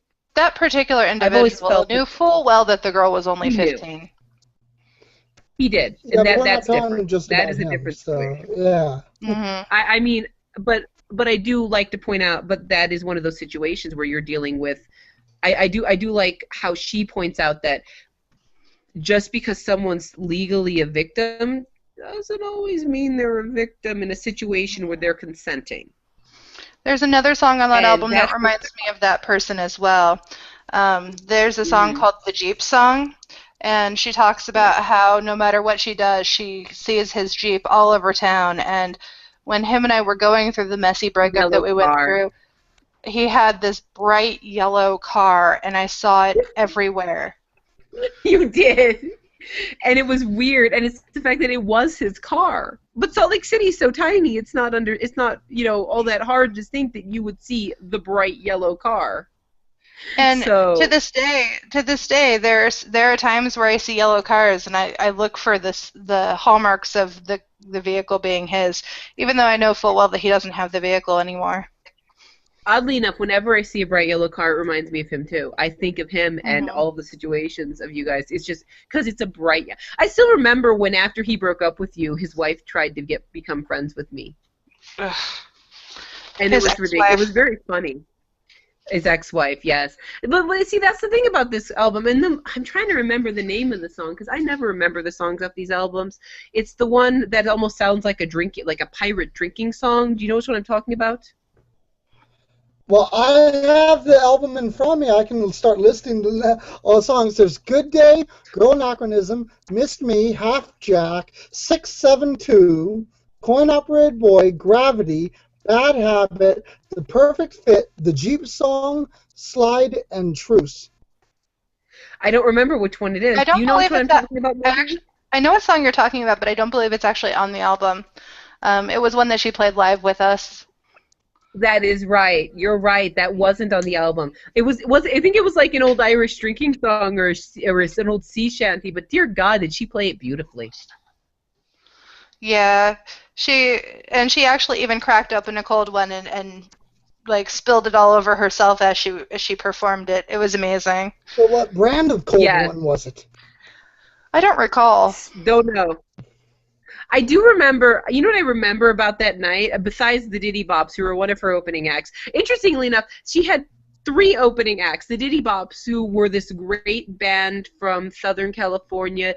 They played the ukulele and the mandolin. They were a pair of just absolutely amazing, very harmonic, cabaret 20 style singing. And for those of you who've never heard the Dresden Dolls, I'd like to point out that they are a cabaret punk band, but they are amazing. They are. So they are. Oh, Not that I don't love what year cabaret was punk. that concert that you're talking about? The concert It was that you guys almost made out. exactly What year 10 was years it? ago. In a few Yeah, weeks, it'll have been exactly 10 years ago. Yeah, it was Okay. 2004. It So was. it It was was. about a year after their self-titled album came out. Yeah. Yeah. Yeah, it was the tour. It was the tour following up the album release. Yeah, because the album If came I out in remember 2003. correctly, yes. If I remember correctly, there was that absolutely terrible band that sounded like Mystic Spiral from Daria. With the guy with the horrible Do you hat. remember?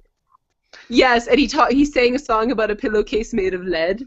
Yeah, something like that. And then the Von Bondies played, which was actually not bad. No, they weren't. And then And when the Dresden Dolls came out, this poor 14-year-old kid got moshed up onto it. And Amanda Palmer amazingly walked up to this kid, just gently put her hand on his shoulder and pointed him off.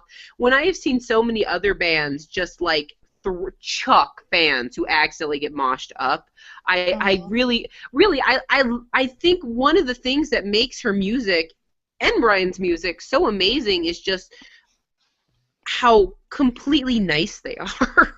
it's true. And And that I believe that night didn't Mildred crack her ribs in the Von Bondies mosh pit?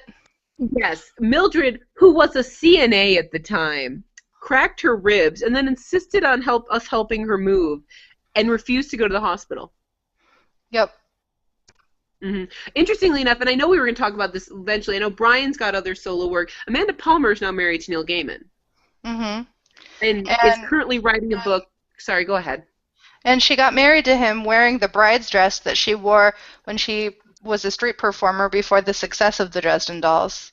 Well, actually, they had several weddings, and each one was a bit different. They got married in several different locations around the world. Mm-hmm. Some of the other interesting trivia about this band. Irwin dresses. She wore several Irwin dresses. I have pictures from at least 3 of her weddings. So some of the other interesting trivia about this band, they don't stay at hotels when they're on tour. They actually couch surf. Mm-hmm. And also, this band, they only had 2 actual record label studio albums. The rest of them, their work, they created independently, relying on the goodness of other people's charitable donations to fund their musical projects.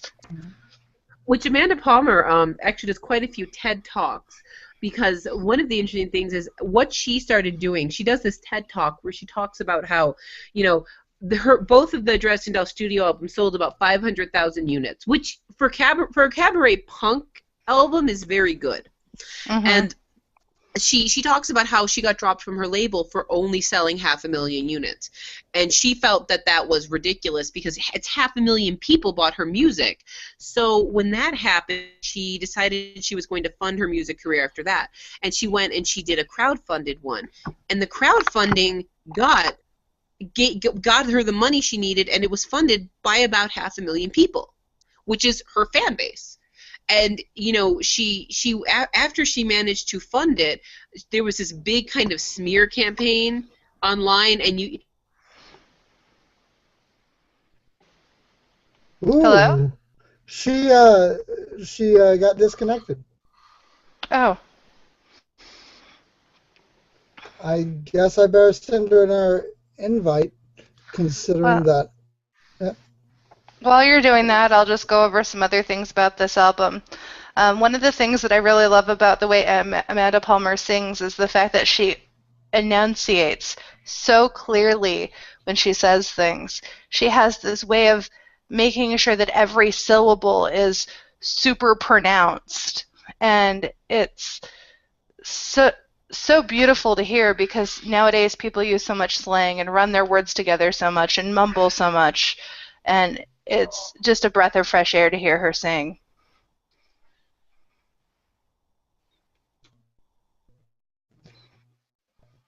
Okay, so while we're waiting for her, would you like to actually do what you're supposed to be doing and review the album, or else Yeah, would you like to wait for her to come back before we do that? I'll just go ahead and do my part because She's just returned. I actually kind of have to go Sorry. soon. Okay.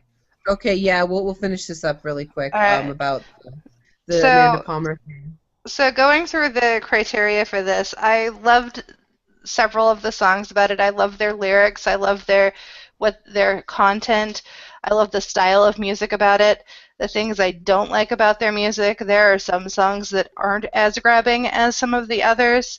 Um, Towards the latter part of the album, I kind of feel like this album starts very strong and wanes down. Um, and the imagery it brings to mind is a lot of my early 20s. I think it does that for a lot of us if you've listened to it. The confusion of being in your early 20s and not quite sure where to go, and I mean, because a lot of the songs on that album are about figuring everything out, from your sexuality to your job to playing the victim to playing the predator, and she does that quite a lot in it, Mm-hmm. and Brian as well. So What were you saying, Lena, whenever you got killed there? oh, Amanda Palmer, she went through this small smear so she funds her next project through crowdfunding. And there was kind of this little smear campaign, and it was all over, like, I think Billboard.com even posted something mocking her for doing a crowdfunding, then trying to charge her fans for her music. And she talks about how, she found that kind of ridiculous considering how much money the music industry charges and how much pressure they put on and how restrictive they are if you're not making millions and millions of dollars. And she's actually right. She says that she doesn't see what's wrong with asking. She's not demanding. She's simply asking. And you have a choice of whether or not you want to give. And if you choose to give, who cares? And I agree with that. And she's writing a book. She recently wrote a book, because I do follow her on Facebook, called The Art of Asking. And because she feels that... Mm-hmm. I do like her attitude that if we are a group, if we all are artists and we do love music and we love art and we want that certain group or band to keep continuing, then we have to be able to support it. And there's nothing wrong with an artist asking for support. They're not demanding, they're simply asking. And it's your choice. And if you like them enough, you can make the choice to support them. So have you chipped in any of the crowdfunding for her albums? No, because I unfortunately don't have the money to do so, Okay. but I do support her by buying her music. Of course, understandable. How about you, Morgan? Have you? I am also currently impoverished, so I don't get the opportunity to, but I, again, also do spend my money when I can to purchase her albums. Yeah. Well, Unlike the first one when we read it. What? The first album was burned off of Mildred's copy. You and I both had burned copies of hers, remember? I bought it like a week later, though. You did, yes, and I didn't because I was too broke. I was unemployed at the time. Well, yes, absolutely. Well, I chipped in the crowdfunding of 2 of her albums and 1 EP of hers. So I actually, when you talk about people crowdfunding her albums, I'm actually one of those people, as well as one of my lovers has also chipped in on at least 1 or 2 of Amanda Palmer's albums in the crowdfunding stage of them. Mm-hmm. So overall, I give this album probably 8. No, wait, we were doing out of 6, weren't we? Yes. Overall, An 8 out of 6, yes! Okay. Overall, I give her uh, probably 5 out of 6 zombie arms clawing their way out of the grave. And I how about you, agree. Elena? It's a no, I agree. It's a good album. It's one of my favorites, but there are I mean, obviously whenever you're writing from the heart, you're going to write from you're not necessarily going to inspire everyone because sometimes it has just to do with your life. And that's fine. And it's great that she does that, but I mean, her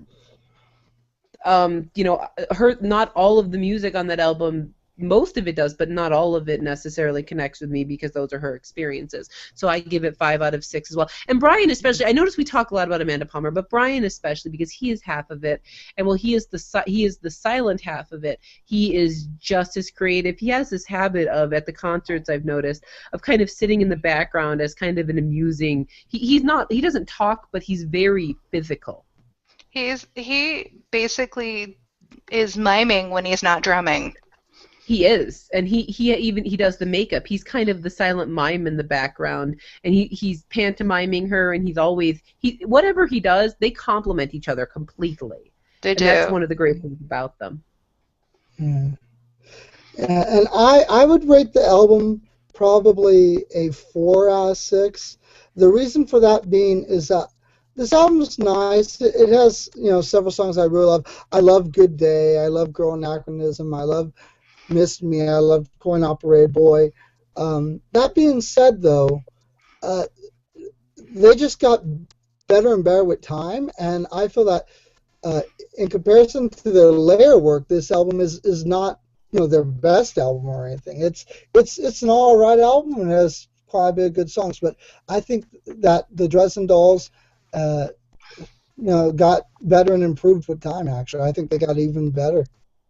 I have to say, I actually agree with Jack. Even though this album has very, very catchy songs, some of their more finely crafted work did come later. And I've actually not heard their later album, so actually I take that back. I have heard it. I've heard it once, and I've never heard it live like you have. And when you Hmm. hear the music live, like I have with the Dresden Dolls, this album versus I forget what was the name of it, Evelyn. No, That their was second album was called Yes, Virginia. and then they also had Yes, No Virginia. Virginia as That's what it well. is. They also had So, No and Virginia. um, I haven't actually. I think hearing that their first album live is what makes me like it so much because they put Mhm. the live performance puts so much more behind the songs. It And does. seeing them work off each other, seeing them pantomime, seeing their passion. That's why this album holds so much because they're not together anymore, so I'll never see Yes Virginia perform. No, wait a So, minute. They No, are together. they perform Yeah, off and on together. yeah, they're still oh, they do? together. Oh, I didn't They know do. that. I did not know that. Yeah. Okay. Well, I mean, and so it's entirely possible I will eventually see that album performed. But since that's the one I've seen performed, and that's the one I've seen the passion behind and not just heard, and it being such, and have no sense because their concerts are a sensory overload. They really are. They really There's so are. much passion behind what they do. You have to be paying attention to them to really get because they're vocal and they're physical and they're invoking so much when they do it that you have to be paying so much attention. They're very Hmm. cerebral experiences, and it's similar to Emily Autumn, which I'm sure we'll eventually touch on.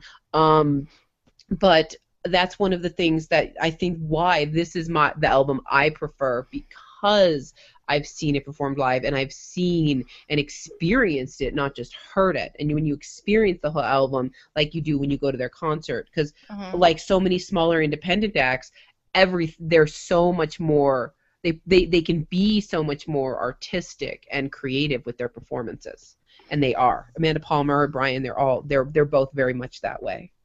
Hmm. All right. So let's wrap this up. Well, Yes. we have the entertainment review still.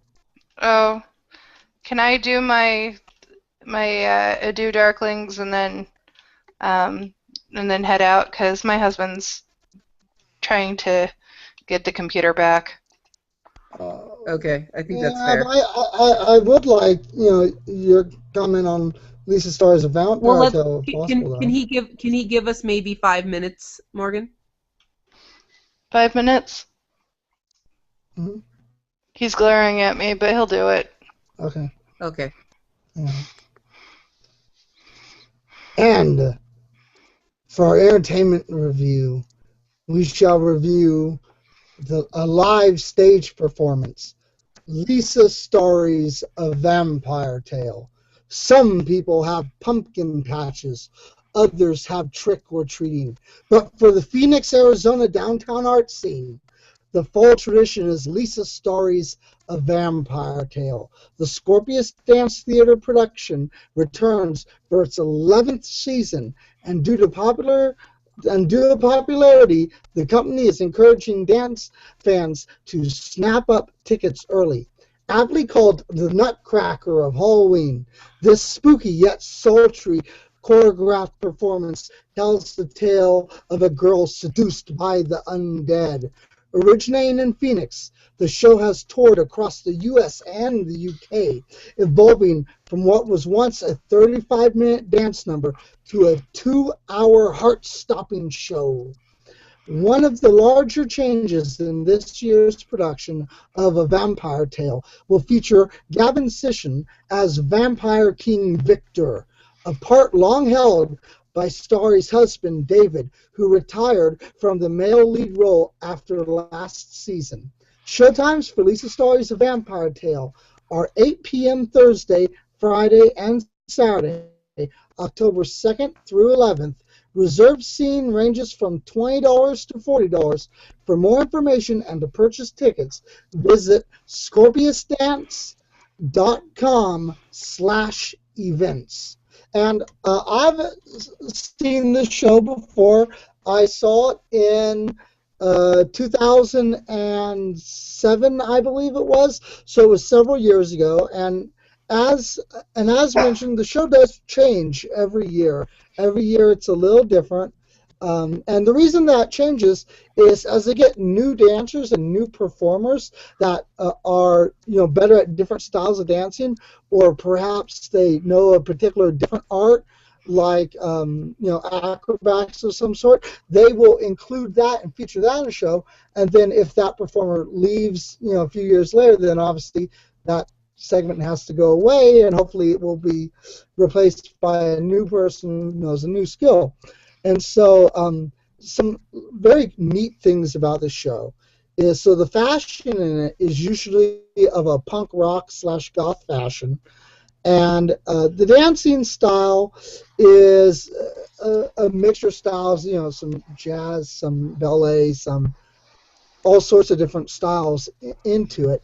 And they've featured the acrobatic hoop things where there's that hoop and the person. The Cirque performing?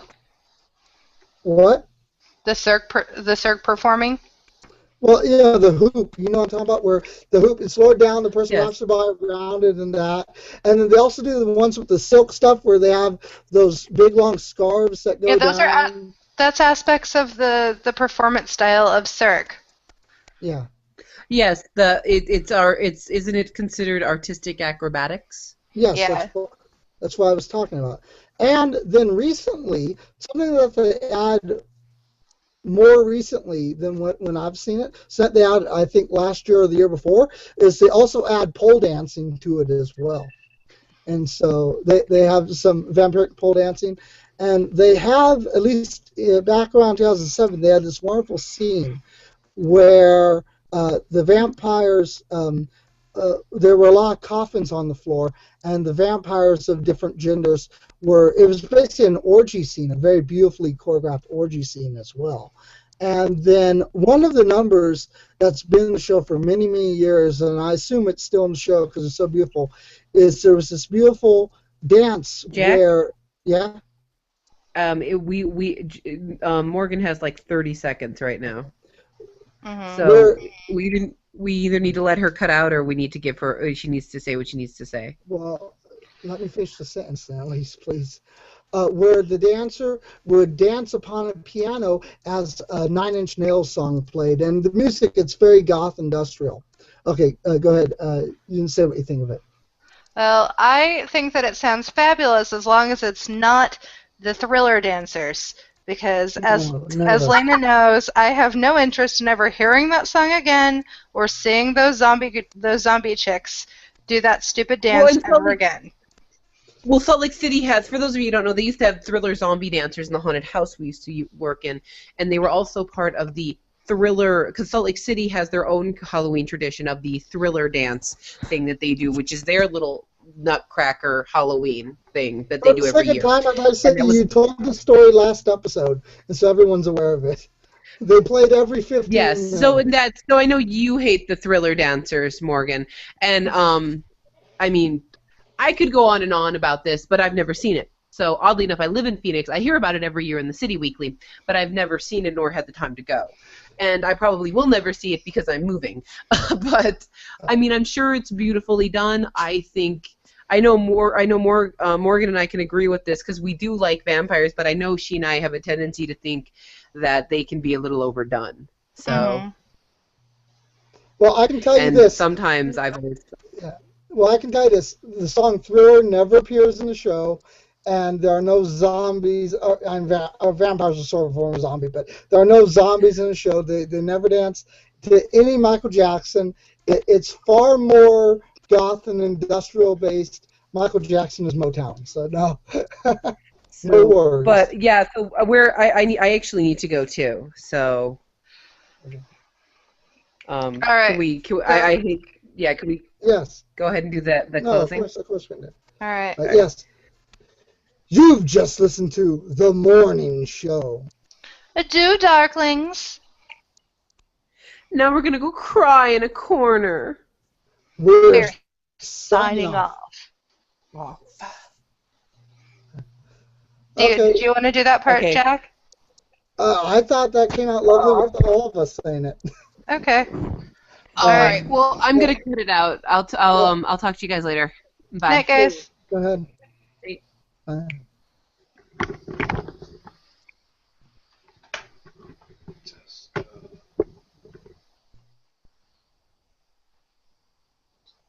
Go ahead.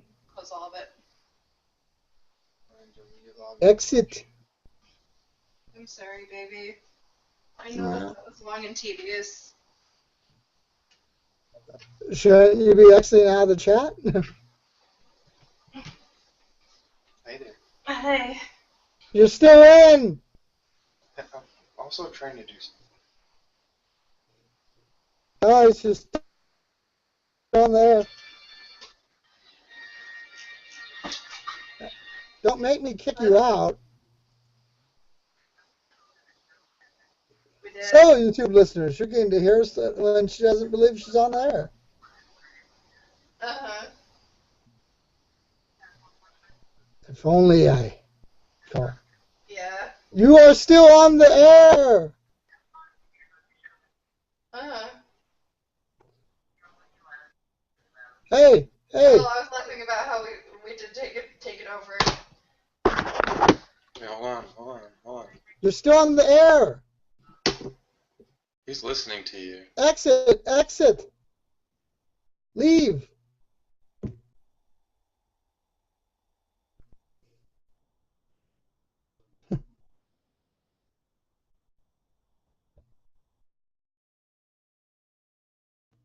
Okay. So anyway, YouTube listeners, after that weird moment there. So anyway, I wasn't done with my Vampire Tale review, so I shall say some aspects of it better so I can, sort. So yeah, it's really neat, and instead of having, like music that you would typically associate with ballet, instead it uses goth and industrial music and ethereal music. This is very, very dark, beautiful, very vampire appropriate flair to it. It's very wonderful. Okay, so YouTube listeners, that's the end of it. So hope you enjoyed that weird moment there. I'm sure it was down there.